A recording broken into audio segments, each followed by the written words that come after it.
9h23 sur Sud Radio et on continue les grands débats du matin.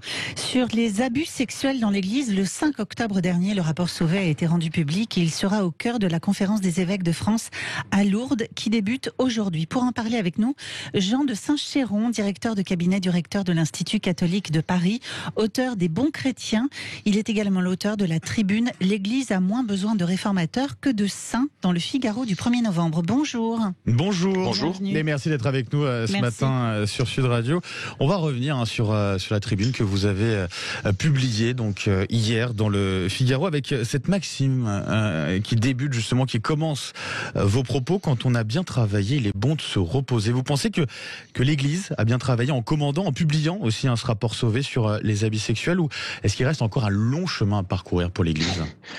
La question est double, mais alors, ce qui est délicat quand on parle du christianisme, c'est que soit on choisit d'en parler simplement selon un prisme économique et social et politique, je dirais, de l'économie réelle dont nous sommes tous capables de rendre compte scientifiquement, ou alors on est capable d'intégrer dans le débat quelque chose de surnaturel, ce qui était un peu le propos de ma tribune, puisque c'est une tribune sur la sainteté.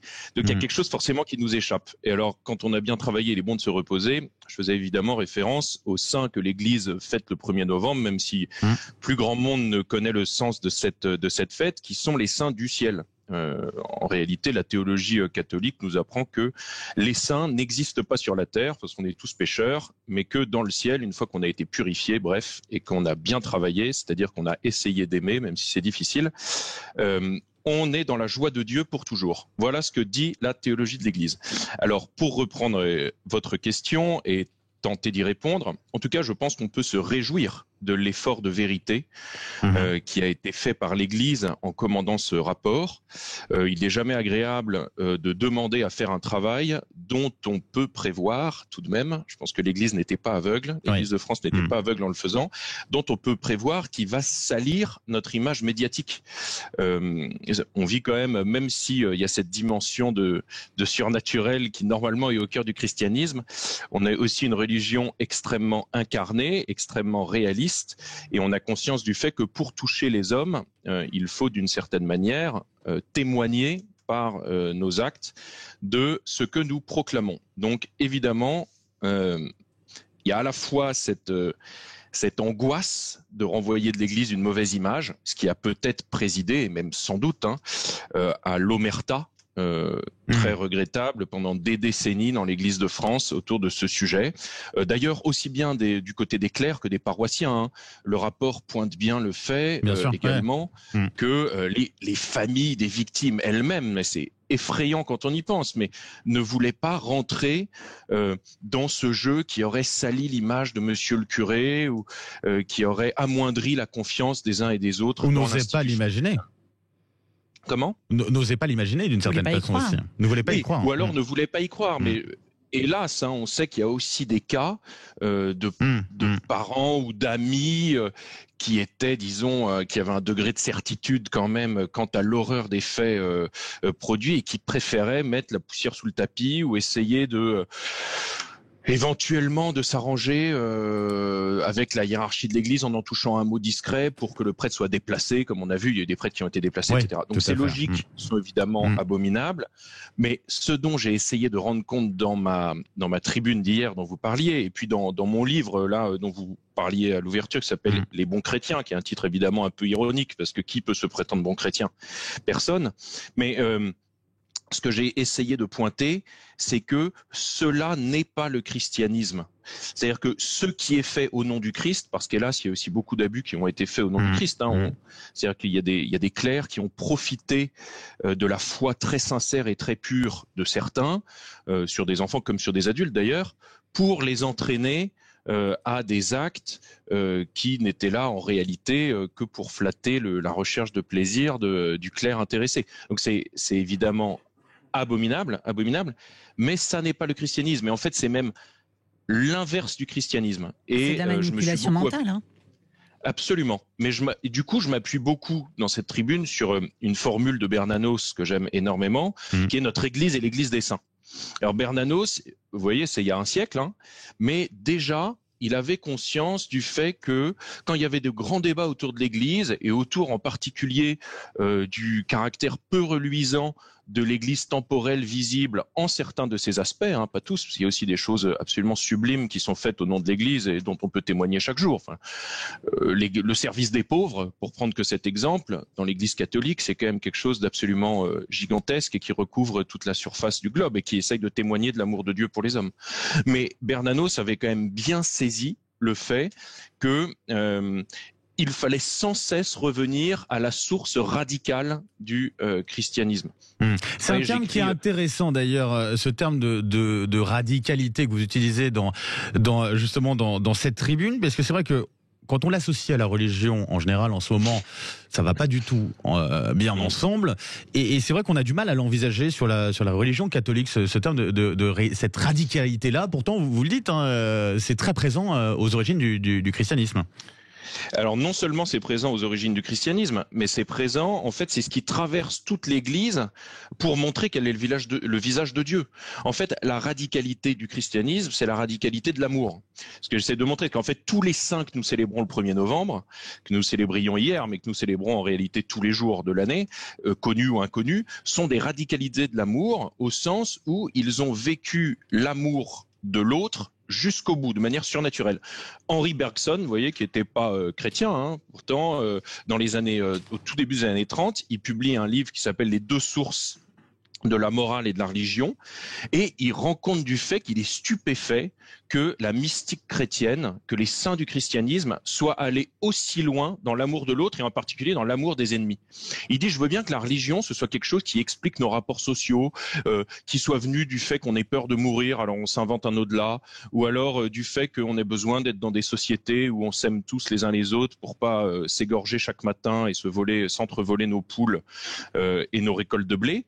Mais il dit, mais en revanche, il y a un truc qui est inexplicable dans le christianisme, c'est qu'on se met à aimer les ennemis. C'est-à-dire ceux qui sont en dehors de la cité, ceux qui nous haïssent. Et il dit, là, il y a alors j'utilise ce mot de radicalisation, parce que c'est quand même ça, disons un amour jusqu'au boutiste. Et c'est ça le christianisme. Vous voyez, là, je vous parle depuis le Pas-de-Calais, la Côte d'Opale, un très beau pays, mais qui est le pays d'un grand saint du XVIIIe siècle, dont je parle dans mon livre, qui s'appelait Saint Benoît Joseph Labre, qui est né dans le petit village d'Amet. Ce type, au milieu du XVIIIe siècle, il prend le monde et l'Église à contre-pied absolu. Le XVIIIe siècle, c'est le grand siècle de la mondanité, en particulier dans l'Église, on peut le regretter. Il y a les abbés de cour, les perruques poudrées, les partouzes du cardinal de Bernis, etc., avec Casanova. Et il y a ce Saint Benoît Joseph Labre, qui est un petit pouilleux qui marche en guenille sur les routes de France, d'Italie, d'Allemagne, qui annonce l'amour de Dieu, qui sert les pauvres, qui se dépouille de tout ce qu'il a, et qui finit par mourir à une trentaine d'années sur les marches d'une église à Rome. Et c'est lui que l'Église canonise. Vous voyez, c'est ça qui est intéressant. C'est que l'Église, elle n'a pas canonisé les abbés de cour. Elle n'a pas canonisé le cardinal de Bernis. Restez bien avec nous, justement, Jean Saint-Chéron. On continue cette discussion, notamment sur... on voit l'Église temporelle d'un côté, spirituelle de l'autre. Est-ce qu'on se voile la face aussi par rapport à la réalité aussi qui est là, forcément, bien sûr. On en parle dans un instant avec vous. On vous retrouve, bien sûr, tout de suite sur Sud Radio, 9h32. Restez bien avec nous. Merci beaucoup. 9h35 sur Sud Radio, on continue les grands débats du matin et notamment sur le rapport Sauvé qui a été rendu public. Il sera au cœur de la conférence des évêques de France à Lourdes qui débute aujourd'hui. Ce rapport qui parle des abus sexuels dans l'Église. Pour en parler, on continue avec Jean de Saint-Chéron, directeur de cabinet du recteur de l'Institut catholique de Paris, auteur des Bons chrétiens aux éditions Salvator. Jean de Saint-Chéron, vous en attendez d'ailleurs quelque chose de cette journée à Lourdes, côté des évêques de France ? Forcément, on en attend tous quelque chose et j'espère que même, les citoyens français qui ne se sentent pas membres de l'Église catholique en attendent quelque chose. Quand un effort de vérité est consenti par une institution quand même encore aujourd'hui aussi importante que l'est l'Église catholique dans notre pays, même s'il n'y a plus beaucoup de catholiques pratiquants, je le déplore d'ailleurs, mais... Un Français évidemment sur deux qui ne croit plus en Dieu, 66% des mineurs qui n'ont pas confiance en l'Église.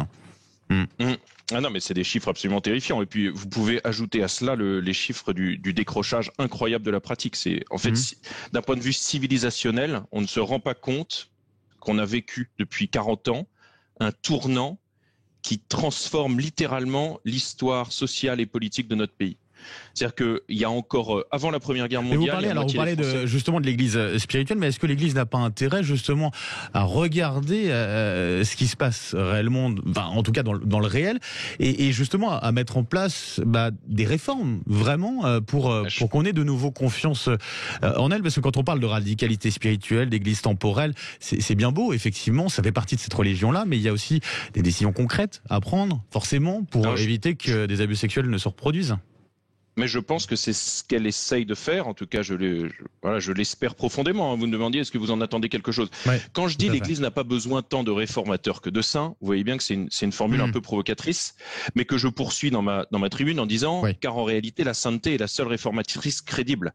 Qu'en fait, les saints, justement, sont des personnages à dimension extrêmement concrète. Regardez au Moyen-Âge, l'effort d'un Saint François d'Assise qui retourne le visage de l'Église du XIIIe siècle. C'est très très concret.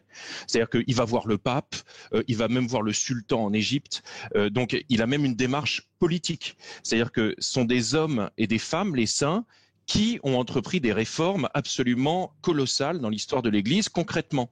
Mais ils l'ont fait dans le sens du plus grand amour. C'est ça la radicalité dont j'essaye de parler, et pas simplement, par exemple, dans une logique politique ou de communication pour que vous mettez les dedans, hommes par et les exemple, femmes justement l'image de l'Église, vous voyez. La réforme sur la question du célibat des prêtres, sur le secret de la confession. Pour vous, c'est des fausses réformes?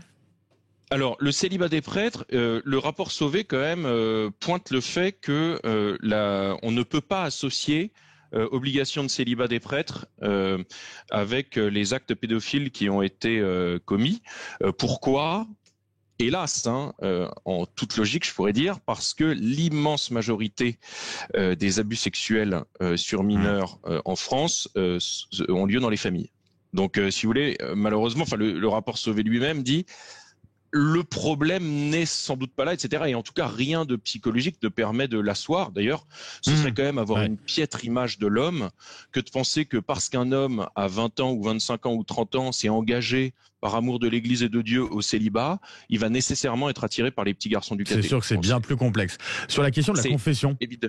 Du secret de la confession. Alors, sur la question de la confession... Alors, faut préciser pour nos auditeurs de Sud Radio, là, ça se joue, si ça doit jouer, c'est au niveau du Vatican. C'est pas les évêques de France qui peuvent décider justement à ce niveau-là. C'est ça? Absolument. Ça, c'est une question, c'est de discipline sacramentelle, comme on dit, discipline du sacrement. Alors, le seul truc, moi, que j'ai presque envie de vous demander, c'est le jour où on annonce qu'un prêtre qui reçoit en confession un aveu de crime qu'il faut aller dénoncer à la police, le jour où ça devient la règle, est-ce que les pécheurs auteurs de ces crimes vont continuer à aller les dire au confessionnal? À mon avis, c'est une réforme qui est morte dans l'œuf. C'est-à-dire que le lendemain même, en réalité, plus personne ne va confesser les crimes parce que autant aller au commissariat direct. Vous voyez ce que je veux dire? Donc, je vois pas comment cette réforme-là, qui semble un truc colossal, pourrait porter du fruit à l'avenir. À mon avis, en fait, c'est une fausse proposition. Enfin, c'est une réforme qui contient en elle-même son échec. Tout ce qui est dit dans le rapport Sauvé, en revanche, sur les efforts qui doivent être faits en amont, sur la vérité, être capable de créer, en particulier dans les lieux où on forme les prêtres, dans les séminaires, des climats de confiance suffisants parce que ça existe d'avoir des pulsions pédophiles. Hélas, on ne peut pas dire que ça sorte de nulle part.